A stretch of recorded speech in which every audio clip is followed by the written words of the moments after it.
Thank you very much, and thanks, Sandy, for organizing this. It's my honor to be here. I was here a few years ago, and I enjoyed my time here. You have a lovely campus, and I'm glad to be back. I do want to note one thing. He did mention that my book, Philosophers Who Believe, in 1995 won one of the best books in books on religion, and it actually, and he noted it was a good year. It was a good year. The Pope actually had a book that came out that year. I got the bronze that year, which to me sounds better than third. But the Pope got eighth. And so the way I figure it, I beat the Pope. And if Protestantism turns out to be true, at least I got that going for me. I met Bruce Russell for the first time in 1989. He came to Calvin College where I was teaching, and he gave a talk, an atheist view of morality. Every once in a while, Calvin's a Christian college, we would go to the sort of unbelieving zoo, bring somebody here, put them on display for our students to see. I made the posters for that. And I don't know if you remember the posters, but the posters were an atheist view of morality by B. Russell, famed atheist. And some of you may know there's a probably more famous Russell philosopher, Bertrand Russell. But he's dead, but people came to the lecture to see Bertrand Russell and were ticked off. So that was my first encounter with Bruce. Hopefully that brings back a fond memory. What I want to talk about is reason and belief in God. I want to talk about what sort of reason somebody might have for believing in God. And I want to start it off in just a sort of general sense of how it is that beliefs are reasonable. And philosophers tend to think that what makes a belief reasonable is if you can base it on an argument. If you have an argument, then it's reasonable. But I hold a completely different view. I think most of the time, most of our beliefs are ones that we don't accept and needn't accept on the basis of an argument. I think most of the time, we have to trust our cognitive faculties. And our cognitive faculties are faculties that produce beliefs in us immediately. So, for example, I'm looking out at you and I see you and I immediately have the belief that there are other people in the room. And I immediately have the belief that he's got a checked shirt and that she's got this unbelievably large beverage here, water, okay, so she says. And so I just immediately form perceptual beliefs, and I hear you, and I think people are laughing, and so I just form those beliefs immediately, and I believe there's a past, for example, and all of us believe there's a past, and I think we have a cognitive faculty that produces a belief that there is a past, and it's assumed in all of our historical beliefs. We assume that there's a past, that we weren't created 5 minutes ago with our memories intact. And the fact is, no one could prove that there's a past. If we had to rely on an argument, we couldn't have any beliefs about the past. And in fact, philosopher David Hume has shown that if we had to rely on argument, we really couldn't have any beliefs about the future. Yet most of us use fairly instinctively what's called an inductive principle, where we use information that we've gained from the past and then we form beliefs about the future. I mean, simple things like the sun will rise tomorrow. Maybe unless you live in West Michigan. Well, it might rise, we just might not see it tomorrow. At any rate, there's this inductive principle that allows us, that we just use and we assume, and it allows us to form beliefs about the future. And we have beliefs, say that there are other people. I can see Connor here, and I can see him behaving and acting like he's interested. But I don't see his thoughts, I don't see his feelings, I don't see his desires. And that's what makes him a person. It's not his behavior. He could be a cleverly constructed robot. He could be Data from Star Trek, who's not a person but has person behavior, looks like a person but isn't one. What makes somebody a person is what goes on in the inside. But we've been constructed to roughly be able to tell what's going on in the inside. We're, as some psychologists put it, we're fairly capable mind readers. And that's a cognitive faculty that we have, and it produces beliefs about people's thoughts, feelings, and desires, and it produces those beliefs immediately. So I think most of our beliefs, most of the time, are produced by cognitive faculties, like our perceptual faculty or a belief in the future, belief in the past, belief in other minds, and that they don't need to be supported by a logical argument. Now, that doesn't put philosophers out of business, and I'll come to that in just a second. I also think we have, and I think science has shown, we have something like a God faculty. That is, for most people, at least under certain circumstances, most people form God beliefs under fairly similar circumstances. And they do it without the support of evidence or argument. So you're out on a mountaintop and you watch the sunset and you're taken with the beauty of it all and you think, God must have created this. You don't go through an inference. You don't go through an argument. You don't try to recall what you learned in Intro to Philosophy about the design argument or the cosmological argument. You just find yourself believing that God created all this. Or you do something wrong and you feel guilty and ashamed and you feel like you've earned someone's displeasure. Like there's some, and you think there's a God that you've displeased. There's some God to whom you're responsible. You don't go through something like, there are arguments in this case, there are moral arguments for the existence of God, and you don't sort of go through those to see if the arguments are good or bad. You just find yourself believing that there's a God, that there's somebody to whom you're responsible.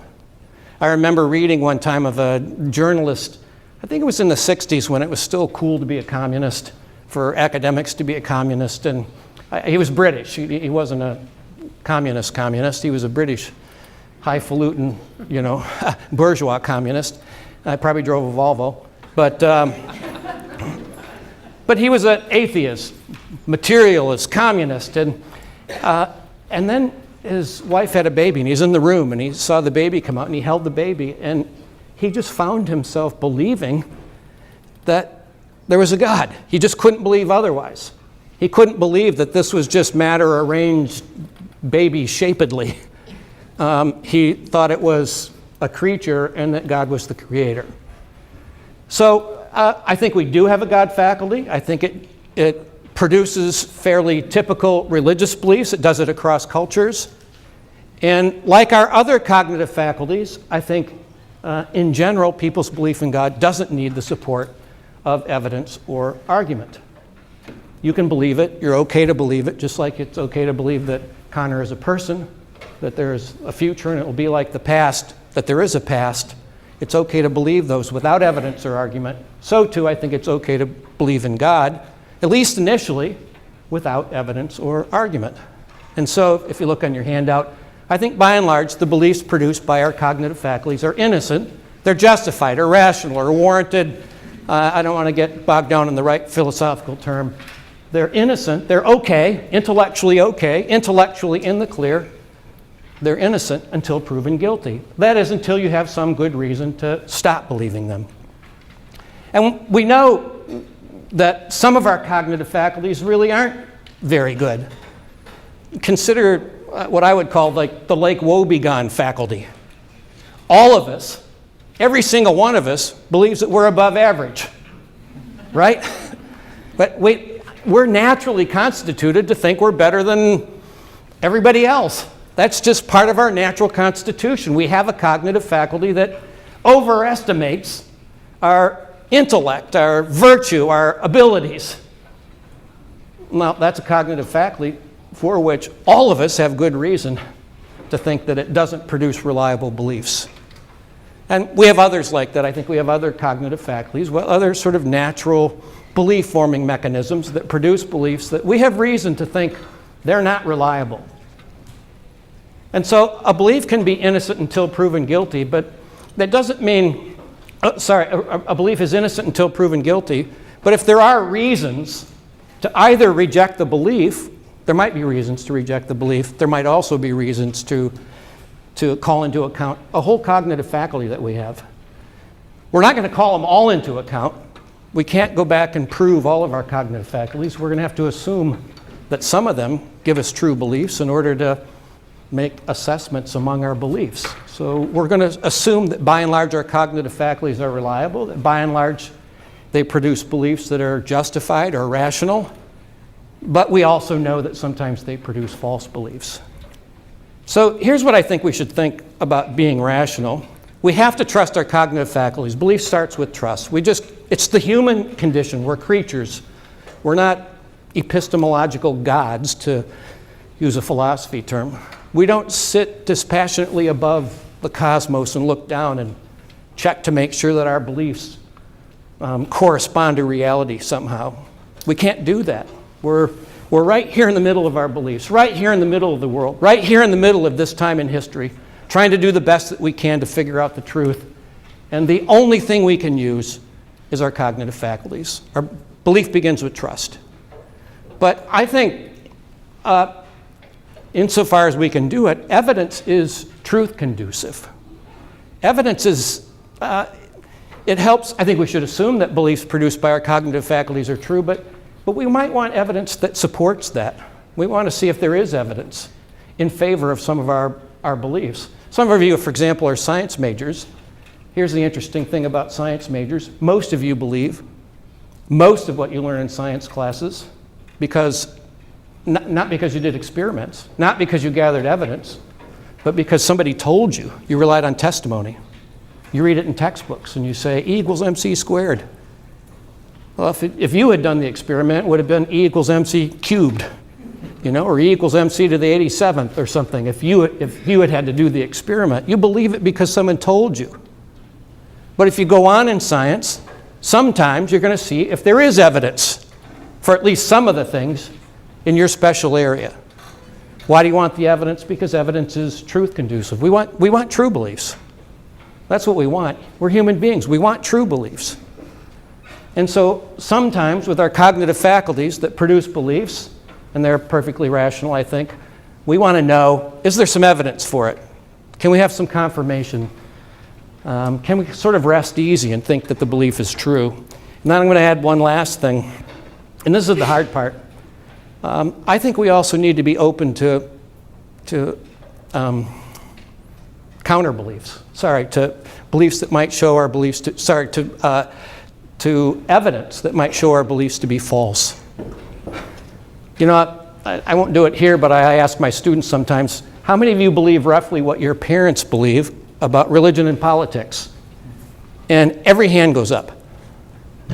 Well, if I did this in Iraq, every hand would go off. In Iran, every hand would go up. If I did it 100 years ago, every hand would go up. If I did it 1,000 years ago, every hand would go up. So we know this, believing what our parents tell us, except in your case, your mom's right. Believing what our parents tell us isn't a reliable guide to the truth. Parents get things wrong, and believing what they tell you gets things wrong. And so even though our parents have done the best they can to give us the most important beliefs and to shape our believing lives, we know that most parents are wrong. And so you have to be open to counter evidence. I'm talking about the existence of God, and I'm just going to say it here. If there is no God, I want to know. I believe in God. I'm the theist. I'm the defender. But I don't want to believe a lie. I do not want to order my life around a lie. So if there is compelling counter evidence, I want to know it. And then I want to start. I may not like it. It may make me feel uncomfortable. But I'm a truth seeker. I want to live my life ordered around the truth. And so I think we have to trust our faculties. That's where it starts. But we're truth seekers. If we can, let's seek supporting evidence. And we know we get things wrong. We just know it. So we have to be open to counter evidence. And the last is tough. Sometimes I wake up in the middle of the night and it's dark in my room and I look at what I believe and I think, could it all be wrong? And it bothers me. But it seems to me that's a good feeling to have every now and then. 5 minutes left or 5? I'm done with 5 minutes. 5 left. Okay, so that's 5 minutes. I'm only in my first paragraph, so I'll... So is there any supporting evidence for the existence of God? Let me quickly go through this.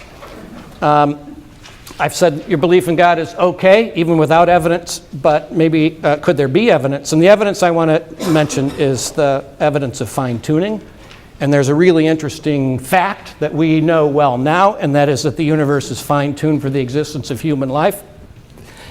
And it's unbelievably fine-tuned for the existence of human life. Imagine a radio with 50 dials. Young kids won't get this. You old folks are going to get it. Because you know that they had dials, and if you didn't get it just right, the station wouldn't come in. And now imagine that you have to have 50 of these, and they have to be just exactly right. Well, that's the suggestion of fine-tuning, that the universe is uniquely fine-tuned for the existence of life. And let me give you some sense of the fine-tuning. And these examples of fine-tuning were not offered by philosophers. These were physicists who discovered the fine-tuning, the evidence of fine-tuning. So gravity is one of these.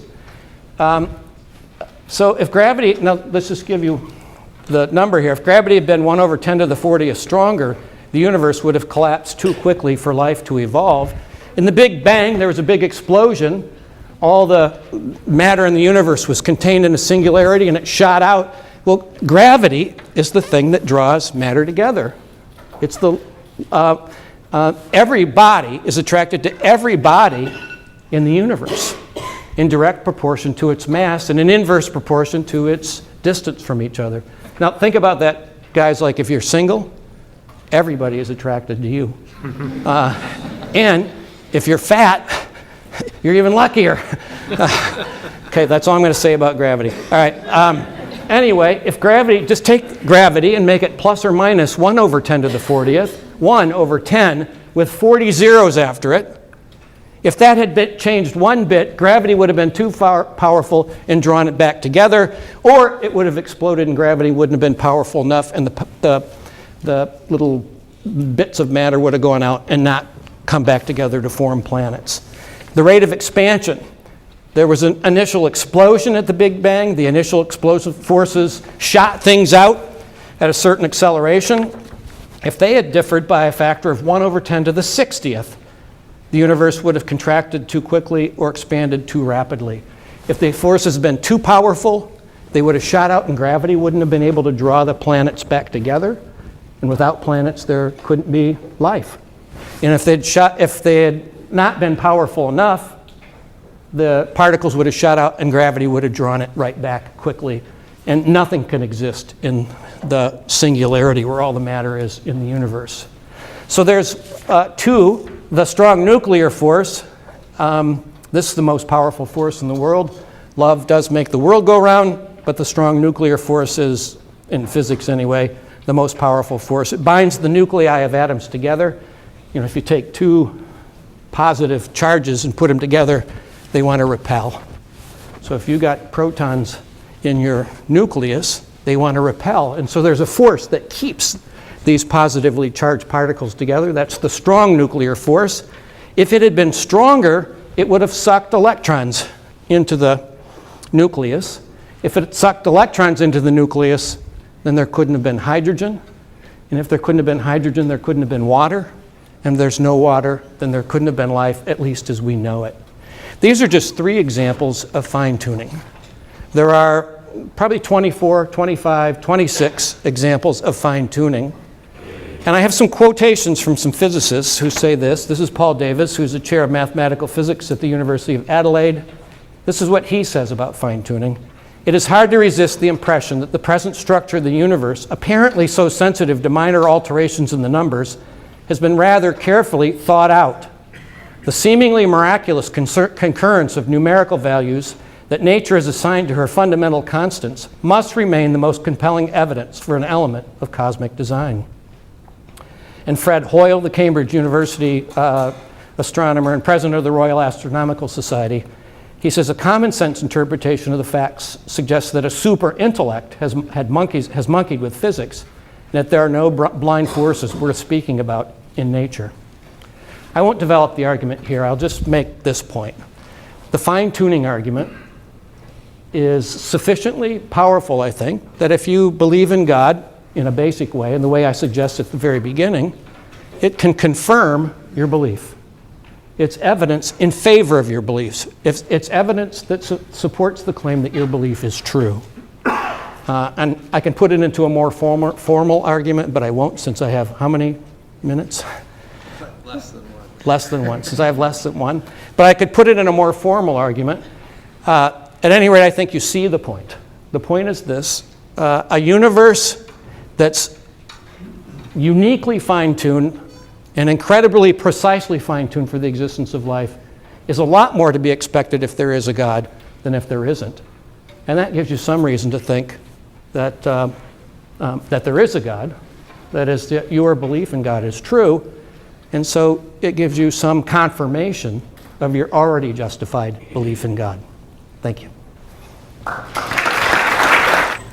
So, thank you to Andy and the college for inviting us. I look forward to this evening and discussing things with you, Kelly Clark, and everybody else in the audience.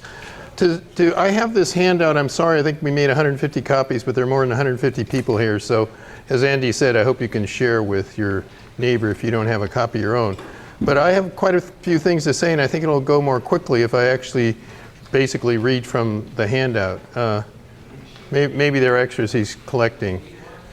This doesn't count against my time.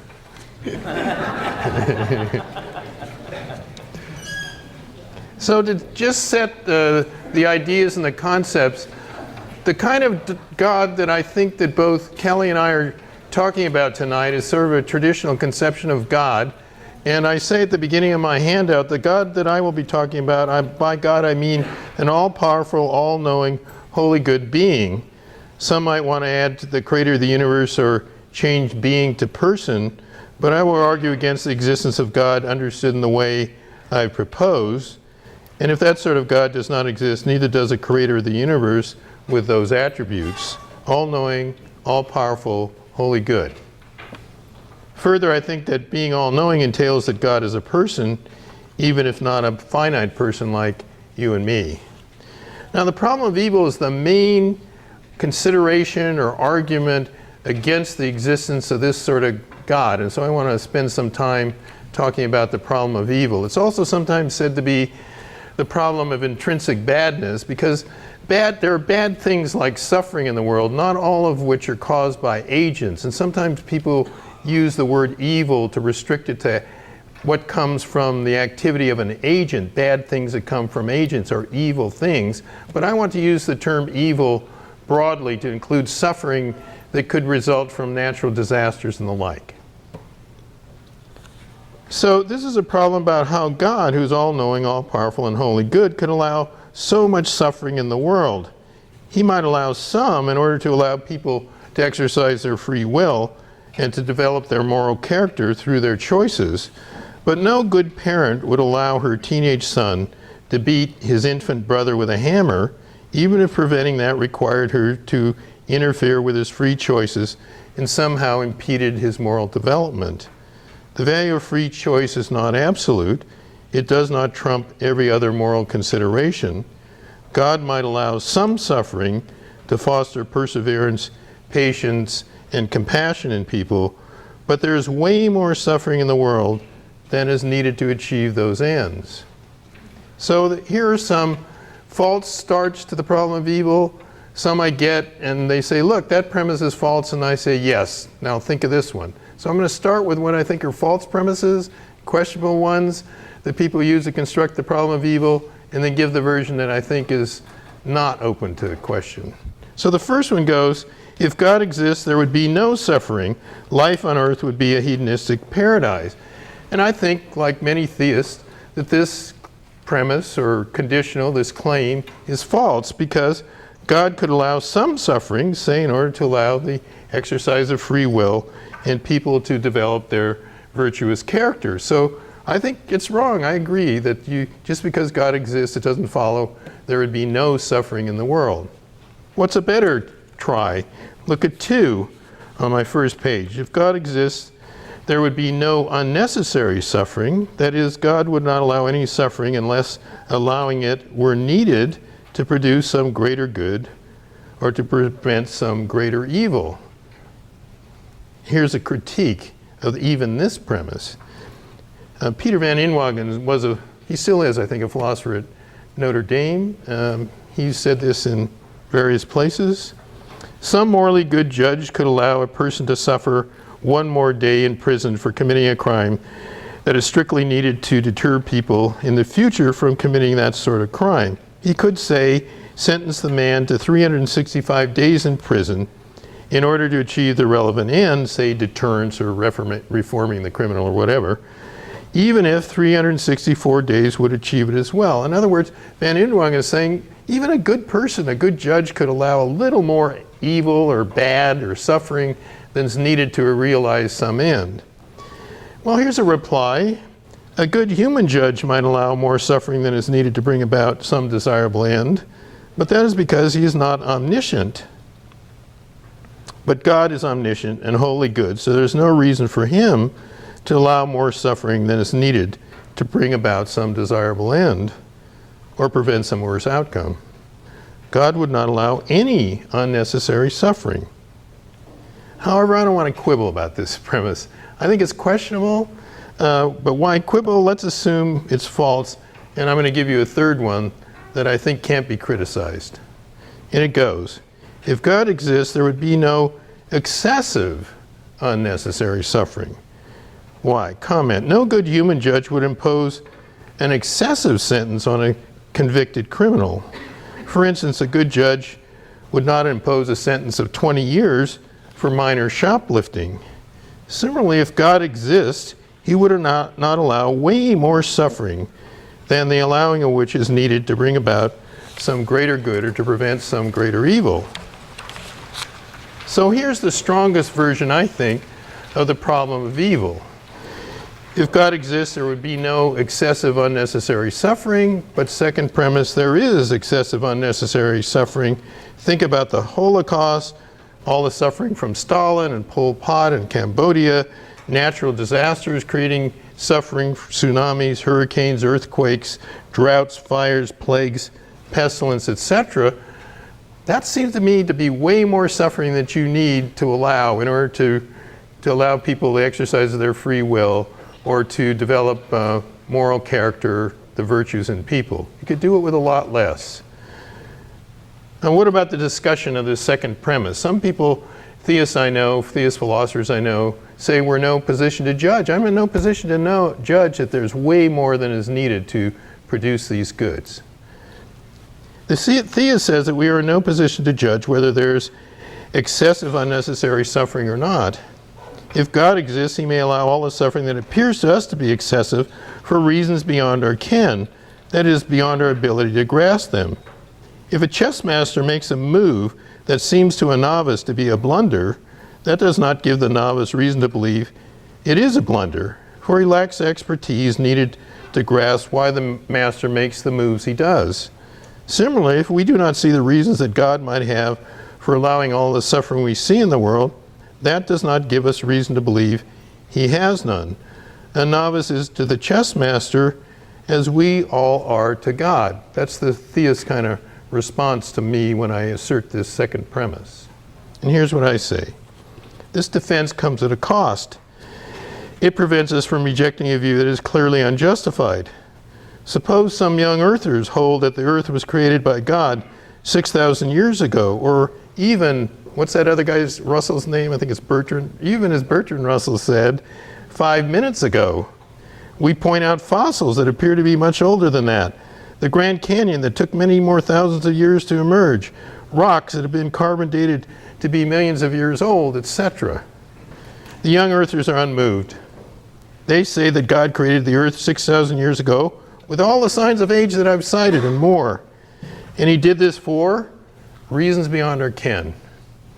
We do not have the ability to grasp those reasons, but for all we know, he had such reasons to make the earth look much older than it actually is. Remember, they say, we are to God as the novice is to the chess master. Clearly, this is not an adequate defense of the young earther's view. If you think it is of the 6,000, do you really think it's a defense of the view that God created the universe 5 minutes ago? We should believe that the earth is billions of years old, despite this attempted defense by the young earthers of their view. Similarly, we should believe that there is excessive, unnecessary suffering, despite the theist's attempted defense against the problem of evil. Why? Because the best explanation of the science of the age of the earth is that it's billions of years old, not that it was created 6,000 years ago or 5 minutes ago with all the signs of age. That explanation is too convoluted and posits an immaterial being. It is hard to understand how an immaterial being could create and interact with the material world. This is Descartes' famous mind-body problem. He wondered how, if you have an immaterial soul, it can interact with your body. And he said, well, no problem, it interacts at the pineal gland. That was not an answer. The answer was how, not where. It doesn't really explain how. And it's just writ large now. You have an immaterial being somehow mysteriously interacting with the material world. But the explanation why there's so much apparently unnecessary suffering is of the same type. It is convoluted and posits the same immaterial being. We should treat the two purported defenses the same. The defense by the young earthers, by appeal to reasons beyond our ken, and the defense by the theists against the problem of evil, when they say that God allows a lot of suffering, and we don't know how come he allows so much, he does it for reasons beyond our grasp. Since we should reject the defense of the young earthers, and it's parallel to the defense the theists offer of the problem of evil, we should also reject the defense the theists offer against the problem of evil. So I want to consider now some arguments for. That's the kind of chief argument that atheists generally give against the existence of God, as I defined it at the beginning of my talk. And then there are arguments for the existence of God, and so maybe you'd have to weigh them against each other. I'll come back when I have my 10 minutes and talk about Kelly saying we believe things justifiably or warrantedly or something without arguments. I think there's a difference between arguments and evidence, and I'm going to say that I think all of those things he cites involve evidence standing behind them. But we'll get to that in the 10-minute follow-up.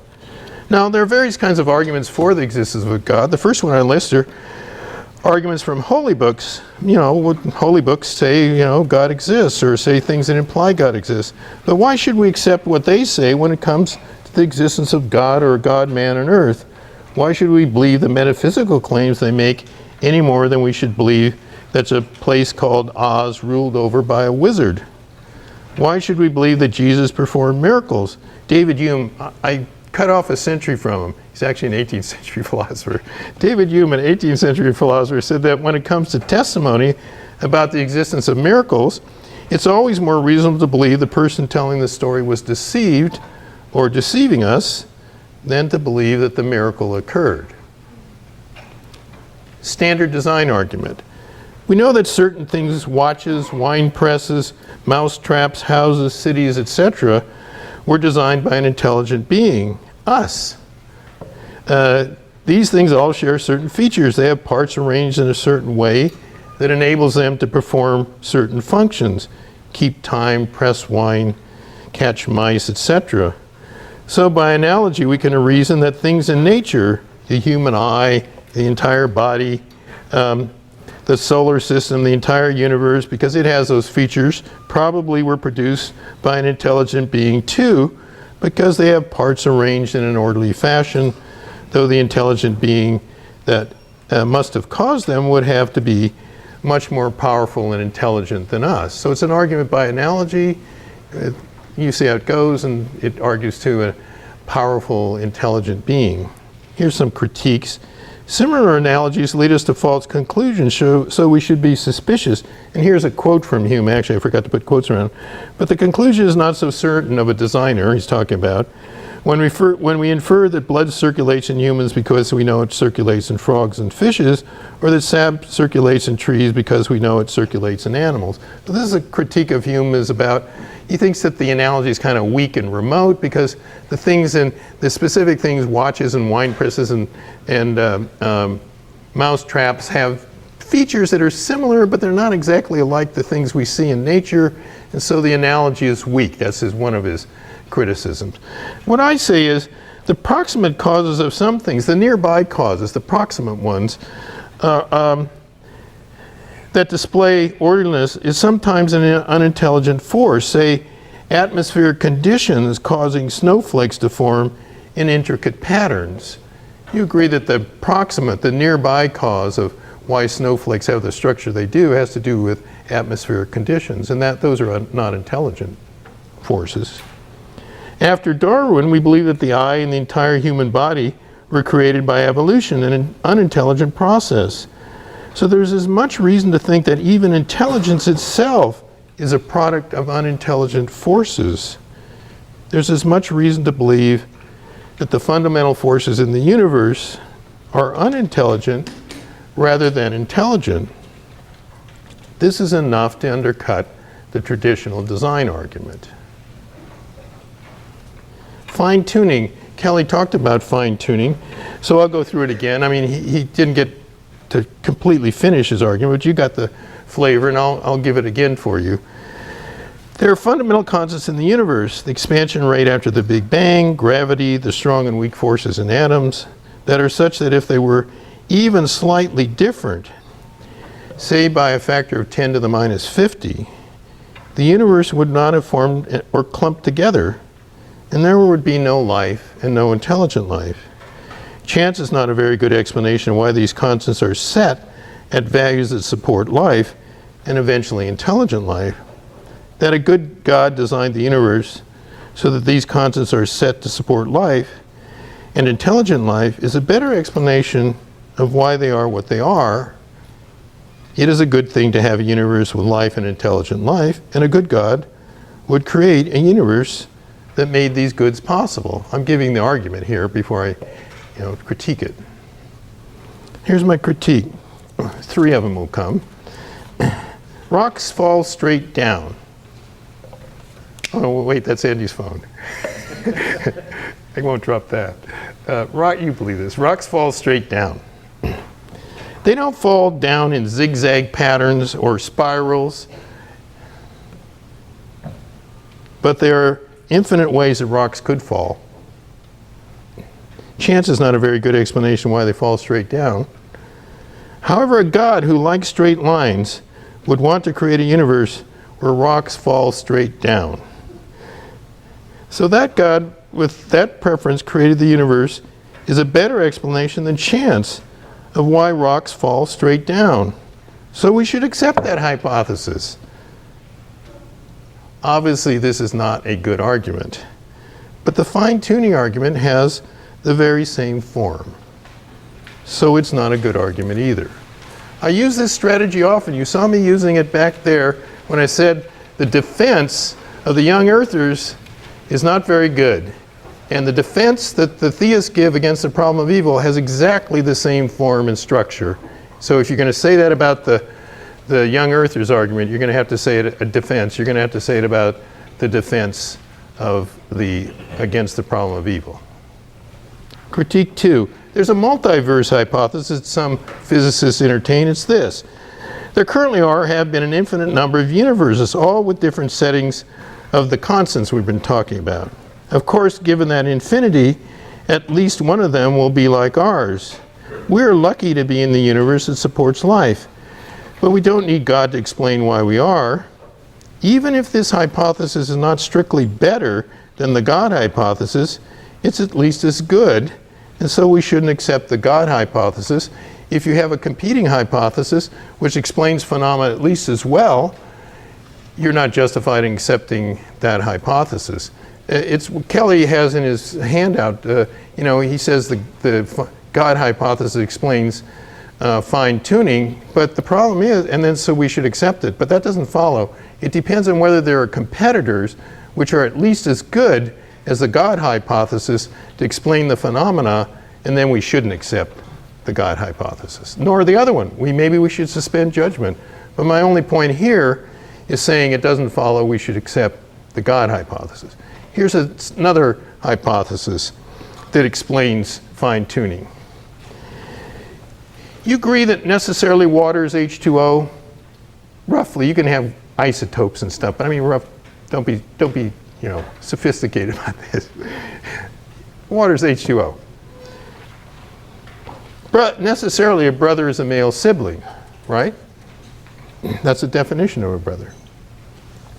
You can't know the second statement, you can know the second statement while sitting in your armchair, but you can't know the first by sitting in your armchair. You can't know that water is H2O, even though it's necessarily true. You have to go out and discover it. Perhaps it's necessarily true that a material universe is one where the fundamental constants are as they are in our universe, even though you can't know this sitting in your armchair. You can't know it you can know a brother is a male sibling, but there's some things that are necessarily true that you can only know by empirical investigation, like water's H2O. Perhaps the very nature of matter requires that the fundamental constants be what they are, just as the very nature of water requires that it be H2O. So that's another possibility, another possible explanation. I'll come back to some of the other, you took time, 1 minute because you handed out the I'll come back to some of the other things about this, talk about justification or justified or rational belief without evidence and religious experience, but I'll put that off till we come back to our 10-minute replies. Thanks. I want to thank Bruce for his comments, and I want to concede something I think Christians are not often want to concede, and that is that the problem of evil is a really serious problem. And I left a way in for this. In my understanding of rationality, you have to be open to beliefs that are contrary to your initially justified beliefs. And the question is this: is the problem of evil, as he's laid it out, a defeater for an otherwise rationally justified religious belief? And that's a good question. And here's the other thing I want to say. I agree with him that they're, just a minute, I want to get his term.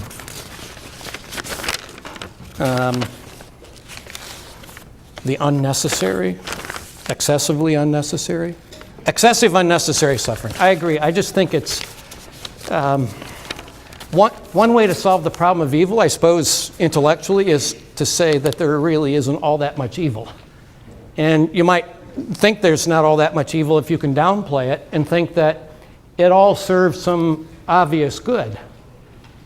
And it doesn't all serve some obvious good. And some of it's just so horrific.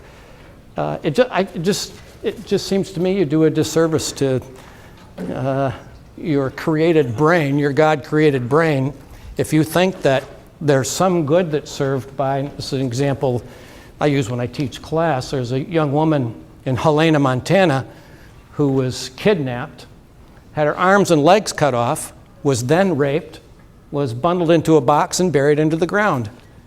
And she lived. And anybody who thinks, any Christian who thinks they know the reason why that happens, or think they have a reason to show that somewhere along the line we didn't cross from necessary to unnecessary suffering, those folks give me the creeps. I just don't see it. That is horrific suffering. It's excessively unnecessary suffering, and Bruce has given examples. And he's pressed on the Achilles heel of rational religious belief. There's no doubt about it. And so, how is it that you could justifiably maintain your belief in the face of this really horrific problem?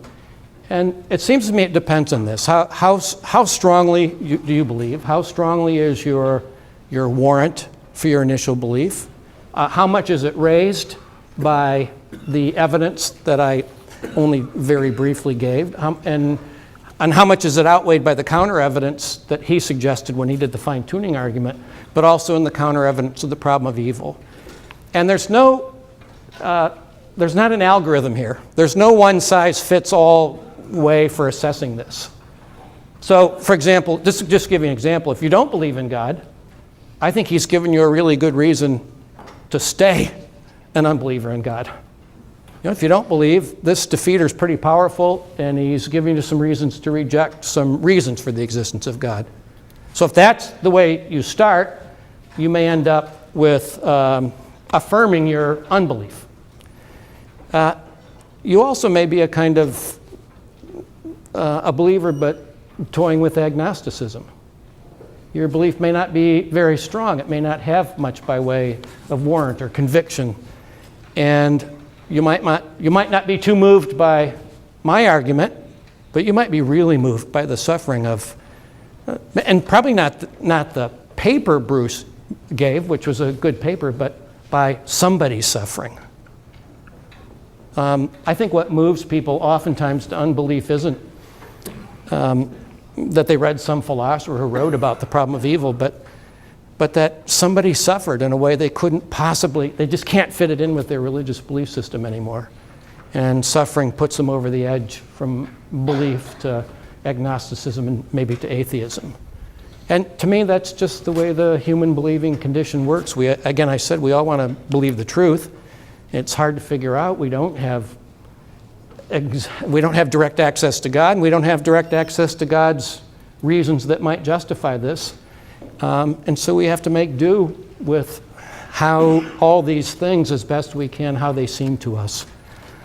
Now, but I do want to say that if you have a fairly strong conviction in your belief in God, if you found it confirmed by the fine-tuning argument, and there are probably other things that confirm people's belief in God, and they're fairly broad. The things that might count as evidence for this can be fairly broad.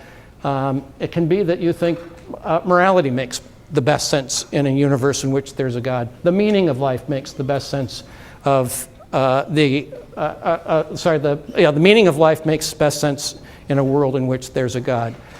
You might think that history has some kind of purpose somehow, or maybe you've seen or felt some exercise of providence in your own life. The kinds of evidence that could confirm that belief can be pretty broad. And in most cases, what most people would do when they come to assess the evidence is they sort of think, how does all of it fit? How do I fit all of it together? You don't just take one piece. One piece alone probably wouldn't be so great, and another piece might not be so great. But maybe if you put it together and are looking at all of your life and thinking what's the best explanation of all of that, that might be evidence that there's a God. So if you come with that and your belief is pretty strong, and then you see some suffering that you think is excessively unnecessary, what should you do? And here's what I wish you would do.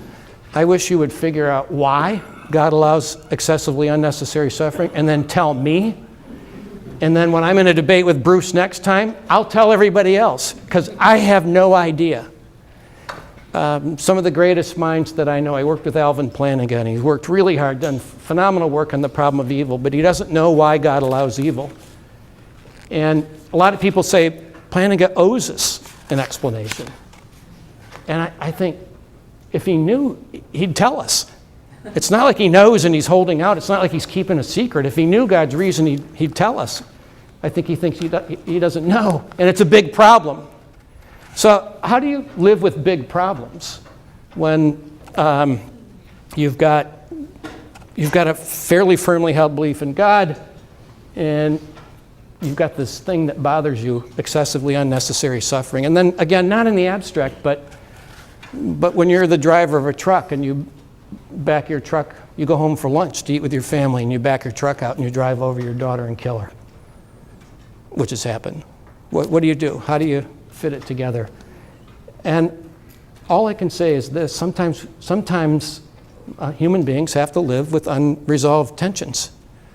The two greatest theories in physics are quantum mechanics and the general theory of relativity. They're the two biggest theories in physics, and they're logically inconsistent. They cannot both be true. Well, go and ask your physics friends later, or your professors. They'll tell you if you ask, and they may close their door. It's physics' dirty little secret. The two biggest, most successful theories in physics are logically incompatible. There's good evidence for both of them. And there's not better evidence for one over the other. And so, you know what most physicists do? They just live with knowing that they have incompatible beliefs, knowing that they can't fit them together. They just can't. And I think that's what we have to do in this case. We have to live knowing that we can't fit them together. At least some people. Again, I said some people. If you're an atheist, I think Bruce probably give you good reason to stay an atheist. If you're wavering, maybe he's given you good reason to go over the edge towards agnosticism or theism. But if you have a pretty firm belief in God, you were persuaded by the evidence, and you see the power of, and you should see the power of excessively unnecessary suffering, you may have to live with this tension. I don't commend it. I'd rather not live with tension, but that seems to just be the way I live.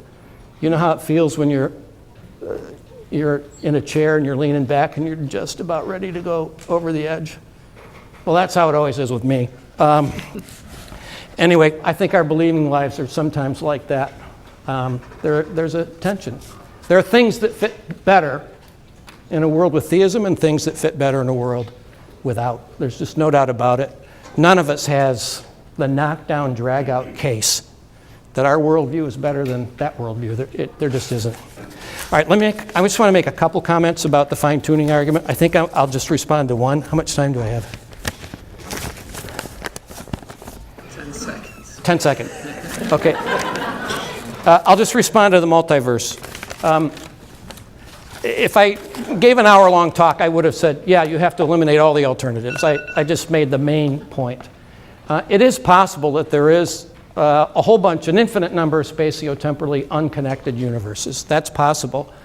But what I was saying is this: if you already believe in God, then the fine-tuning argument can constitute confirming evidence for your belief in God. If you don't already believe in God, then it seems to me you might want to think that there are two equally good possibilities. The multiverse and God. You might think there are two equally good possibilities. But if you already believe in God, I said there's confirming evidence. And it's stronger confirming evidence than I would suggest, and I'm glad he didn't get to read what he said about religious experience, because if you believe in God, then you think that you've had an experience of God, but no one could have an experience of a spatio-temporally disconnected universe. So no one could have experiential evidence of the multiverse. We can only have experience of our universe. But if you already believe in God, the evidence could confirm it, and it's stronger for the God hypothesis, for the theist, than for the multiverse, because the theist has an experience of God. So there's a little bit more evidence that gets brought in there. Thanks.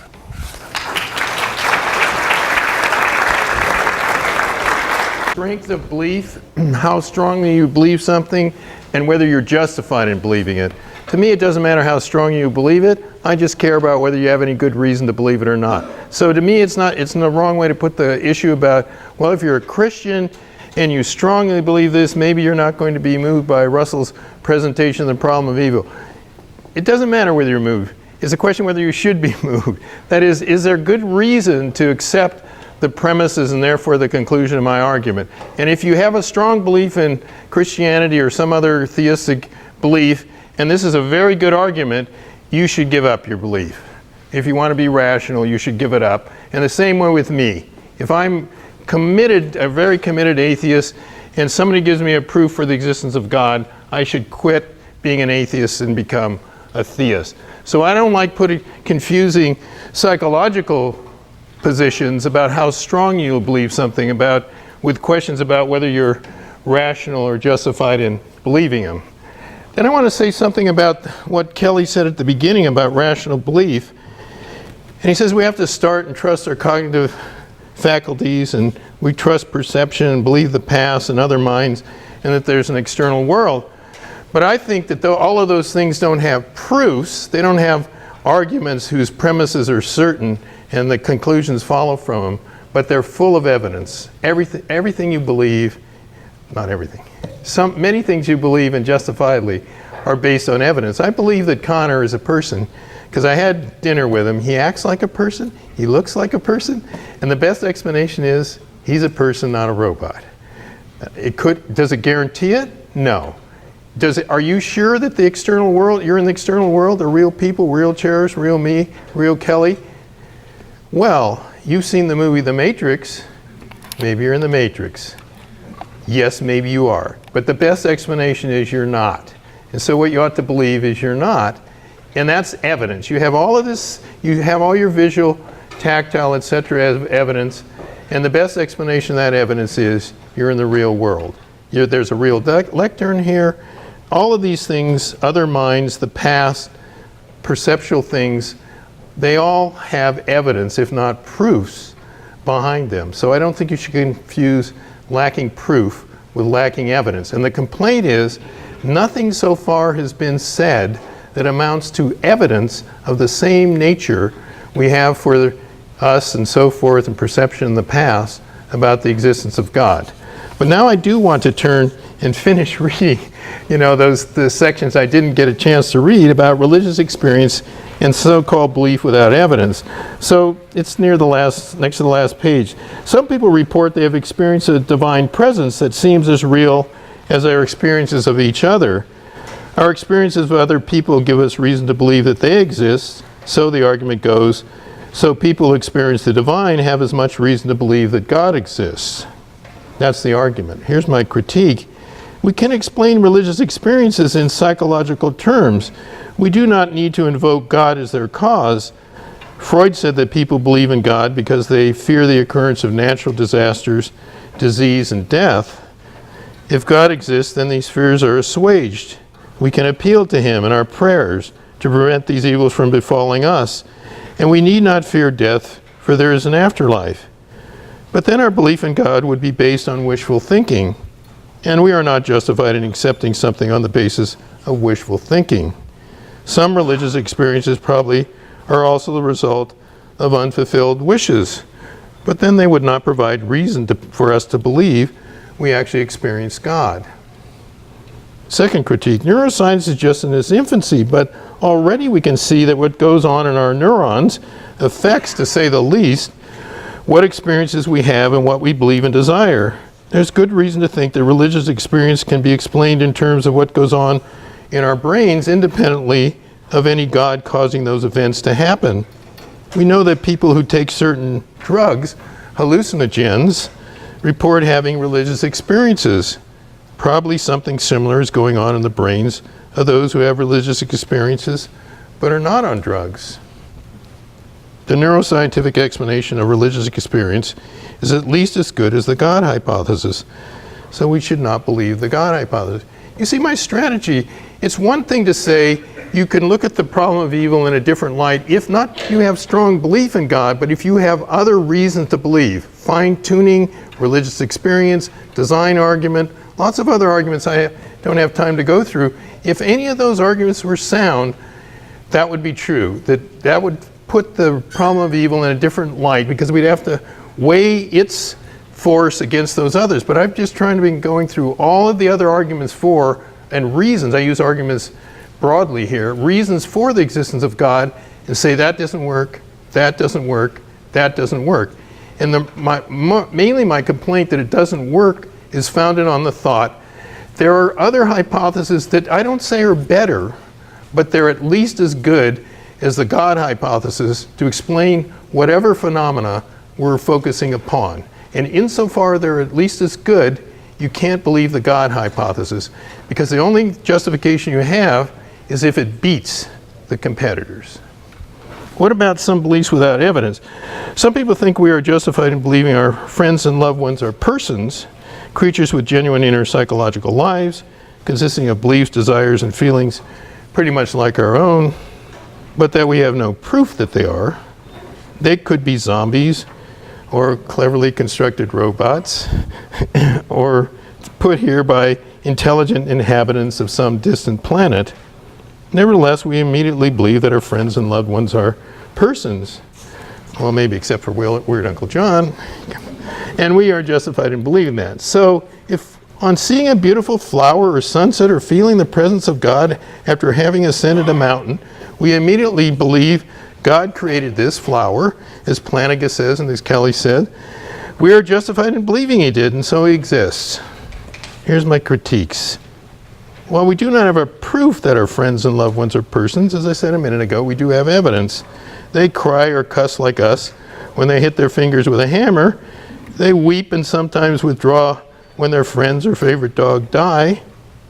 The best explanation of what I observe is that they are persons just like me. How they behave and talk is good evidence that they are persons, even if it does not entail they are. But good empirical evidence hardly ever, maybe never, entails what it's evidence for. Science doesn't entail the truth of the theories. The observations don't entail it. When you're on a jury trial and you see the evidence presented to you and you decide the defendant is guilty, it doesn't guarantee it. It could have been that somebody framed him, paid off witnesses, planted evidence, so forth. So evidence never entails the truth of what it's evidence for, but sometimes it supports it and gives you good reason to believe what it supports. Second, the claim that God created the flower, or the sunset, or all of this is a causal claim. It's the claim of the form A caused or created B.